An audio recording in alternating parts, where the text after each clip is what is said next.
Hi, my name is Tom Kallman, the President and CEO of Kallman Worldwide, and I'm honored to be able to address such a critical, globally connected association with the reputation for high standards of performance and ethics as I know IELA to be.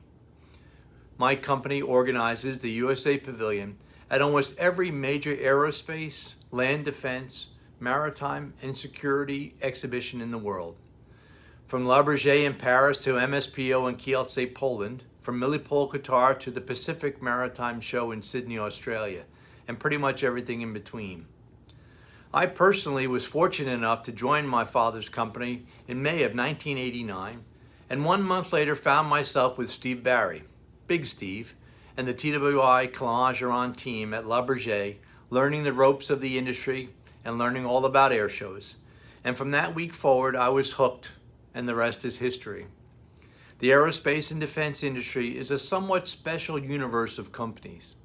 The interdependency of U.S. firms to partner with Europeans to obtain business from the likes of Airbus or the European prime contractors, or Indian companies to connect with U.S. firms to get business from the U.S. Department of Defense or with Boeing USA, makes for a level of company-to-company interdependency that I think is different from many other industries. When the pandemic hit, and even today as some countries emerge from COVID ahead of others, new international collaboration has almost come to a halt.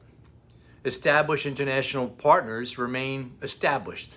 And on a positive note for the defense industry, the US DoD spending never decreased under the Trump administration and in 2020. On the flip side, the commercial airline industry, as we all know, and Boeing in particular, took a massive hit. There were two major turning points that I feel in the aerospace and defense industry in the last 14 months. The cancellation of the Farnborough Air Show in March of 2020 was industry's first real taste of the lost opportunities trade show cancellation brought about.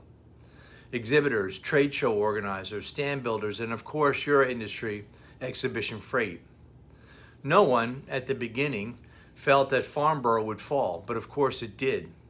And after that, FIDI in Chile fell, and so too did about 25 other events. This aerospace and defense industry relies heavily on the international trade show circuit, so we were all really hurting. The cancellation of the Farnborough show, which was set for the summer of 2020, was the first time everyone started to realize that we must find alternative solutions to connect and to survive. The second watershed happened in December of 2020, just when we were promised vaccines and lights at the end of the tunnel. Came the cancellation of the Paris Air Show set for June of 21. That postponement triggered a Darwin-like reaction in me, and I knew that day that Kallman Worldwide had to morph or die. In the United States, the U.S. government supports the industry two ways that I feel history will prove to have been lifesavers. First was the introduction of the PPP, loans for SMEs, small companies like Kallman Worldwide, which provided salary support for up to 3 months, interest-free. In fact, for the most of us, it wasn't even a loan, it was technically a gift. And the second means of support was the U.S. Department of Defense record $718 billion budget.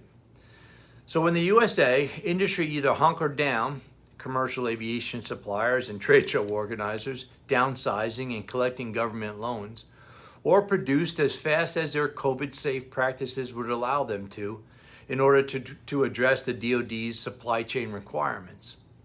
In Kallman's case, we hunkered down, sort of.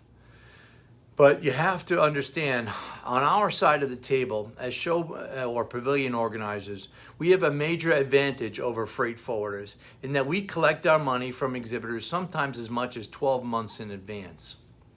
During the height of the pandemic, we were still collecting money for 2021 events. Not as much money, but some or enough to keep the electrical bills paid. Again, in Kallman's case, we also focus on our core value proposition. We make connections. And even though trade shows were gone, we focus on that first word, trade, and found ways to digitally connect our exhibitors with the clients they would have seen at our trade shows. Digital trade missions and an internet-based commercial media platform, even today, are still connecting our would-be exporters and international buyers. So Kallman Worldwide remains very much at the center of international trade. How those kind of circumstances or adaptations to what we were doing to what we now can or must do relates to the IELA group, honestly, I don't know, but I'm sure each company is going to be different. There is one overarching mantra, however, that I think applies to my line of work, yours, and all who suffer through the last 16 months. And I've said this to my colleagues at least 200 times in the last year, and that is we are not trying to return to what was, but to transition to something better. I don't know what a better business model is for each of you, but you'd be foolish to think that your model going into COVID-19 was perfect. I'm just returning from the first in real life show since February of 2020. Arab Health in Dubai took place last week, and Kallman Worldwide had 103 companies in our USA pavilion.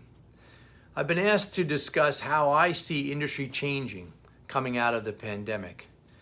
And unfortunately, I only have one sample show to fall back on. The rest is just speculation from a 32-year industry veteran. Shipping paper is gone. It's all QR codes, my friends. Making do with less is acceptable now. The larger U.S. firms still remain conservative in their approach to the outside world, and I don't think we'll see that change until Q2 or Q3 in 2022, if even then. We are in dangerous times, colleagues.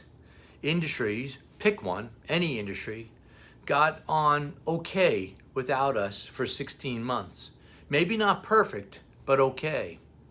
And though face-to-face trade events will not go away entirely, other avenues of marketing, like internet-based commercial media platforms, are producing the contacts that eventually lead to sales.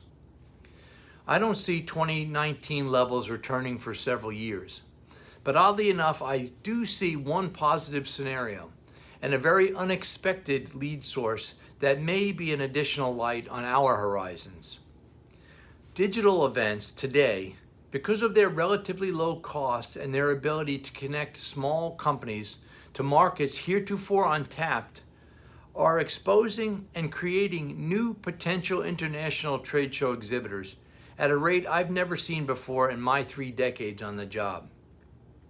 The U.S. government and many other governments around the world are appreciating and financially supporting SMEs to go abroad in these digital events to a level that I think 2 or 3 years from now will bring on a surge of new companies entering the in real life or physical international arena. How Kallman's USA Partnership Pavilion will capitalize on that? Well, that's kind of simple. National pavilions are ideally set up for new-to-market exporters. How your industry sector can capitalize on that, that's for you to talk about this week and to debate over the coming months. From what I saw at Arab Health last week, slow and steady, that's the return that we can expect. Help companies connect and you'll learn where their pain points might be. Get there with the solution and you just may find yourself clawing your way back to a stable ground as Kallman has. That's our plan. We're back organizing real life pavilions, and in the time it's taken me to create this video and talk with you, 5 or 10 of our digital exhibitors on our aerospace, healthcare, and food and beverage platforms have been making connections with buyers from somewhere in the world. So for us, it's a combination. There's change on the horizon. Don't try to just go back to what was, but evolve to something better. I wish you all the best of success wherever you are on the planet today. We all must get better for any one of us to succeed. I'm really sorry I can't be with you on the phone or in person, but today is my 40th wedding anniversary, and for once in the last year or so, I'm putting everything else aside to focus on what counts. I sincerely hope some of the things I've shared with you will help spark some ideas in your own business. And of course, I wish you all the best. Peace out, Tom.